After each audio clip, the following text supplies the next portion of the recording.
Signature à Abidjan d'une convention qui va abriter le siège du Conseil international du cajou. Et puis du 26 novembre au 2 décembre prochain va se tenir en Côte d'Ivoire, dans le sud Comoé, le festival Amitié. Soyez les bienvenus, très chers téléspectateurs, à ce journal sur Business 24 Africa. Ouvrons-le en agriculture car la Côte d'Ivoire va abriter le Conseil international du cajou. Une convention a été signée à cet effet à Abidjan par le président de cette institution, le Béninois Serge Aissou, en présence du ministre ivoirien du Commerce, de l'Industrie et de la Promotion des PME. Une décision saluée par les plus hautes autorités nationales. Des détails avec Lawani Babatunde et Richard Akeki. La Côte d'Ivoire séduit le monde agricole au point de rappeler le siège d'une nouvelle institution. Le Conseil international du cajou a décidé d'y installer ses quartiers quelques mois après l'inauguration du siège du Conseil international du café et du cacao à Abidjan. Le président du Conseil international du cajou, le Béninois Serge Aissou, a procédé à la signature de la convention, validant l'accord de siège au profit de la Côte d'Ivoire en présence du ministre ivoirien du Commerce, de l'Industrie et de la Promotion des PME et du directeur général du Conseil national du coton et de l'anacarde. Ce conseil n'est pas né du jour au lendemain, c'est suite à des consultations entre les peuples qui ont comme culture les noix de cajou, que plusieurs années durant, comme il a rappelé tout à l'heure, se sont concertés à se mettre ensemble pour le développement de cette filière, qui par le passé n'était vraiment pas connue, ni dans les pays africains. C'est vrai, ça existait, mais nul n'ignore ici les méthodes rudimentaires dont ce produit était traité.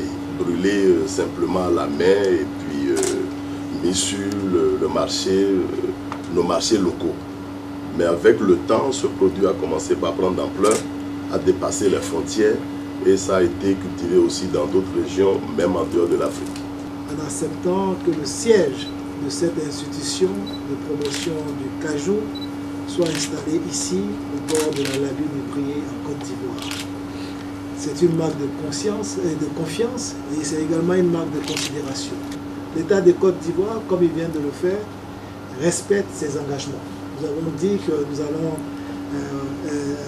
offrir cet accord de siège au CICC, c'est chose faite, et nous allons poursuivre pour que l'opérationnalisation du CICC en Côte d'Ivoire se passe en tout cas dans les bonnes conditions. Le Conseil international du cajou est une organisation chargée de promouvoir le développement durable du cajou dans le monde. Il a été créé en novembre 2016 à Abidjan, au cours de la deuxième édition du Salon international des équipements et des technologies de transformation de l'anacarde. Il compte à ce jour 9 pays membres, tous producteurs du cajou.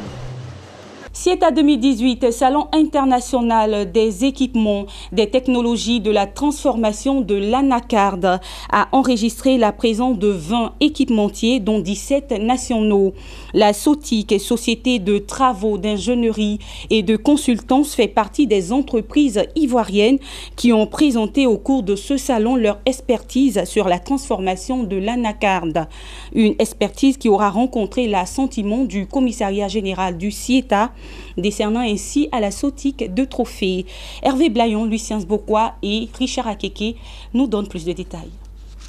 C'est un équipementier aux dents longues qui a exposé son expertise sur la transformation de l'anacarde au cours du CIETA 2018, et ce qui a valu à la SOTIC 2 distinctions par le commissariat général de ce salon. Un prix pour sa participation au CIETA et un autre pour l'innovation technologique dont elle a fait montre. Une performance que le directeur général de la SOTIC, Bakayoko Aboubakar, considère comme un défi pour la transformation locale de l'anacarde. Nous sommes une entreprise de fabrication des machines pour la transformation de l'anacarde. Nous venons au CIETA 2018, la 3e édition, avec 2 objectifs. Le premier, c'est de présenter une ligne complète qui commence du calibrage jusqu'à la finition pour qu'on puisse exporter les noix brutes transformées à l'exportation pour les usines industrielles de grande capacité. Et le dernier objectif pour nous, c'est de tenir compte des questions de mobilisation des capitaux. En général, une usine, c'est des investissements dans des sommes qui dépassent en général 500 millions et voire quelques milliards. À l'ouverture du CIETA le 8 novembre, Bakayoko Aboubakar a reçu à son stand le vice-président ivoirien Daniel Kablan-Duncan. Ce chef d'entreprise a expliqué à son visiteur le processus de transformation de l'anacarde mis en œuvre par la SOTIC. Professionnels du monde agricole, producteurs d'anacarde et visiteurs en quête d'informations ont pris d'assaut le stand de la SOTIC. Objectif, s'imprégner du process industriel de l'anacarde. Sur ce salon, nous avons visité comment transformer l'anacarde, c'est-à-dire comment la transformation se passe. Maintenant, on dit qu'on n'a pas d'emploi. Grâce à l'anacarde, à l'agriculture, on peut créer des emplois pour les jeunes. Donc, j'aimerais peut-être plus tard être un ingénieur agricole pour créer de l'emploi à la jeunesse ivoirienne. La SOTIC, société de travaux, d'ingénierie et de consultance, est spécialiste d'usines d'anacarde. Elle est un regroupement d'ingénieurs industriels et techniciens sortis de l'INPHB, l'Institut national polytechnique Houphouët-Boigny de Yamoussoukro. Ils ont à cœur la transformation locale de l'anacarde. Toujours en Côte d'Ivoire, le festival Anitié va se tenir dans le sud Comoé du 26 novembre au 2 décembre prochain.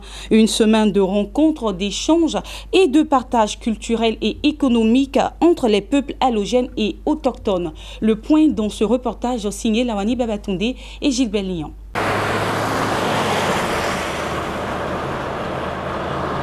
Dans une dizaine de jours, le festival Anitié va se tenir dans la ville d'Aboitso, dans le sud-est de la Côte d'Ivoire. Du 26 décembre au 2 novembre, les fils et filles de la région du Sud Comoé vont se réunir autour des valeurs culturelles pour préserver la cohésion sociale. Une occasion de célébrer et présenter la richesse culturelle de cette partie de la Côte d'Ivoire.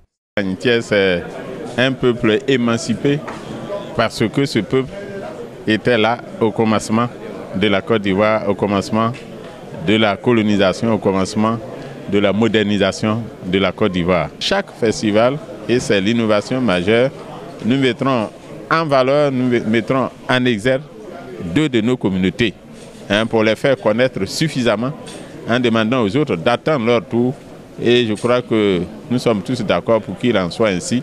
Comme ça, chacun de nous prendra plaisir à mieux apprendre la richesse culturelle des deux peuples qui vont se présenter. Chez nous, ici, la culture est l'essence réelle de notre vie. Le pouvoir saluer, le pouvoir s'asseoir, le pouvoir manger, le comportement, tout ceci était dans une organisation, je peux dire, structurelle que nous apprenons depuis notre enfance. Notre société est faite de culture. Et il est bon que chaque année, nous puissions nous mettre ensemble et faire connaître au monde ce que nous sommes. Le festival Anitié, aujourd'hui à sa première édition, s'annonce bouillant, ludique et spectaculaire. Des parades culturelles, des compétitions sportives, des foires commerciales et gastronomiques sont quelques-unes des composantes de ce rendez-vous. Des consultations médicales et distribution de médicaments de première nécessité sont également prévues pour tous les festivaliers venus de la région du Sud Comoé, du reste de la Côte d'Ivoire et du Ghana voisin. En sport à présent, la 20e édition de l'Open Golf de Côte d'Ivoire, dotée du trophée Félix Houphouët-Boigny, s'ouvre ce mercredi à l'Eden Golf Club d'Abidjan. Des golfeurs venus de 27 pays participent à cette compétition en professionnels et amateurs sur un circuit de 80 hectares. À 24 heures de l'ouverture de cette rencontre sportive, notre équipe de reportage s'est rendue sur les lieux pour justement constater les préparatifs de cet événement. Hervé Blayon, Marus Seri et Gilbert Lyon pour le reportage. Des tracteurs à la manœuvre, des golfeurs en repérage, la voiturette du président du circuit en supervision. Les derniers réglages s'affinent pour la grande messe du golf. On est très heureux d'accueillir ce 20e Open sur nos parcours. On aimerait surtout faire passer le message que les Ivoiriens deviennent de plus en plus nombreux au golf parce qu'il nous faut du monde pour que ça fonctionne. Et On a fait du bon travail jusqu'à maintenant, mais il faut que ça continue. Donc c'est un appel à tout le monde pour venir découvrir le golf. Venez apprendre, on vous fait des journées d'initiation gratuites par des professeurs et tout le monde peut apprendre à jouer au golf. Et c'est un excellent sport.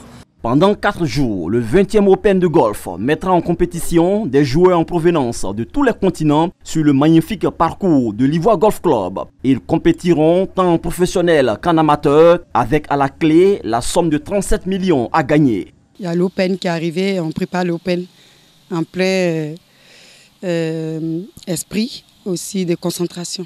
Nous avons joué des tournois internationaux. C'est des bonnes joueuses qui sont arrivées, d'autres sont venues de partout, des autres pays. Elles sont très bonnes, nous aussi on n'est pas mauvaises, mais on va essayer de donner le meilleur de nous. L'ambition déjà c'est de me faire plaisir. C'est clairement l'ambition. Ensuite logiquement le score va suivre. Et évidemment on a tous dans un coin de tête de gagner. Donc j'espère gagner quand même.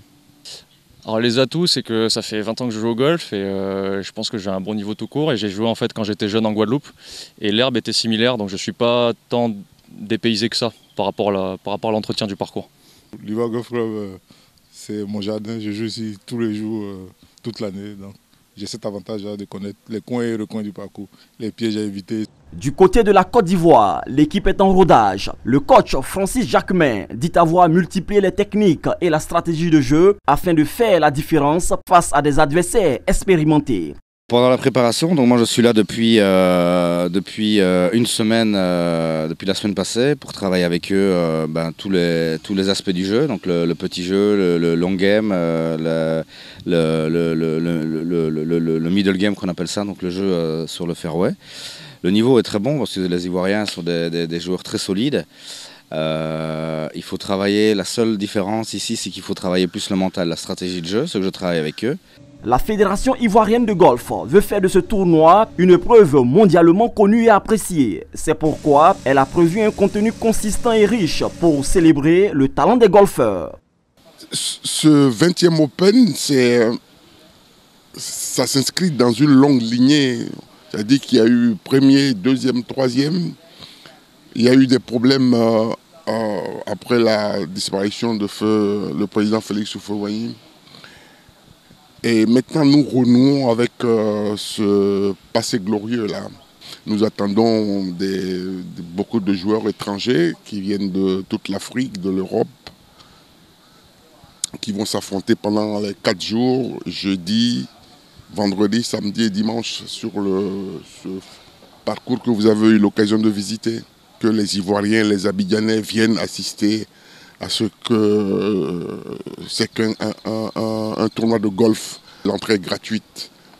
L'Open de Côte d'Ivoire a été créé en 1980 par feu le président Félix Houphouët-Boigny. Ce tournoi est un cadre d'expression des professionnels du golf d'ici et d'ailleurs sur les grands circuits. Pour cette 20e édition, il se tient du 15 au 18 novembre à l'Ivoire Golf Club d'Abidjan. Une information en images pour refermer cette édition. Le conseil d'administration de la BAD a approuvé le 7 novembre dernier un financement d'un montant de 76 millions de dollars de développement intégré et à l'adaptation au changement climatique dans le bassin du Niger. Le programme est cofinancé par le Fonds vert pour le climat, l'Union européenne et les différents gouvernements à hauteur de 134 millions de dollars. Les attentes vis-à-vis du programme sont élevées et incluent une augmentation de la production grâce à 280 millions de mètres cubes d'eau agricole exploitée chaque année. Et voilà, c'est tout pour cette édition. Merci de l'avoir suivi. On se retrouve très bientôt sur le même canal et toujours avec le même plaisir. Au revoir.